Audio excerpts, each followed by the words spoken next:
天气啊越来越冷了，开车就避免不了开暖风。但是呢，我发现很多新手啊，他不会正确的打开暖风，费油不说，还存在安全隐患。那么今天暴弟啊，就来给新手朋友们分享一下暖风正确的打开方式。学会了，不仅让咱们的暖风热得快，而且呢更加的省油，开车也更加的安全。首先第一，开暖风真的会费油吗？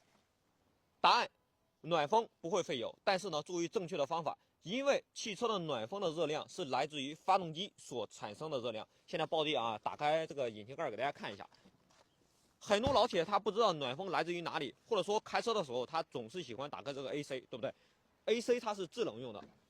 打开引擎盖给大家看一下。一般咱们汽车的暖风是来自于发动机前方这个发动机散热所散发的热量。好，我们看一下，我们发动机啊，一般启动以后，水温会上升，对不对？水温上升说明防冻液给这个发动机去散热了。那么咱们水温上升以后，通过这个发动机前方这个风扇，我们来看一下，发动机前方有一个风扇，通过它的转动，通过这个空调管道输送进车内，这个才是咱们的暖风。所以说，千万不要一上车就打开暖风，要等水温上升到90度以后，咱们发动机有热量了，车内才会热。如果说发动机都没有热量，你想想车内哪来的暖风呢？并且呢，它不仅没有暖风，而且还容易导致发动机升温慢，从而增加油耗。第二，开暖风一定要关闭我们车上这个 AC。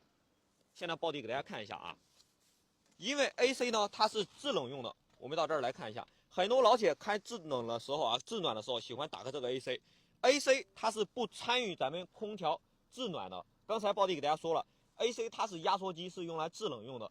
制暖只需要前方发动机所散发的热量，所以说咱们制暖的时候啊，不需要打开这个 AC。关掉 AC 之后，开车会更加的省油，制热会更快。第三，冬天开车前挡风玻璃特别容易起雾，所以一定要会用前挡玻璃除雾这个功能。那如果说雾气实在太严重怎么办呢？不要慌，先打开车辆的外循环，把车内的湿气排出去，降低车内外的温差以后，咱们车辆玻璃上的雾气就会散去。但是呢，这个有个明显的缺点，就是说车内会特别冷，对不对？怕冷的老铁可以去暴弟主页搜索防雾剂，看看暴弟如何使用防雾剂来达到让咱们的玻璃不起雾的一个效果。我亲测有效。最后暴弟提醒大家一下，冬天开车虽然说冷需要开暖气，但是记得不要长时间使用这个内循环，不然车内的含氧量下降以后，很容易导致车内的人犯困打瞌睡，到时候引发更加严重的交通事故。所以咱们每隔半个小时，咱们就打开车窗啊，透透气儿，切换一下新鲜空气进入车内以后，这样咱们人开车会神清气爽，对不对？开车也更加的舒适，更加的安全。以上就是我们冬天开暖气的一些使用方法以及技巧了。那好了，本期视频就到这里，我们下期再见，感谢您的观看。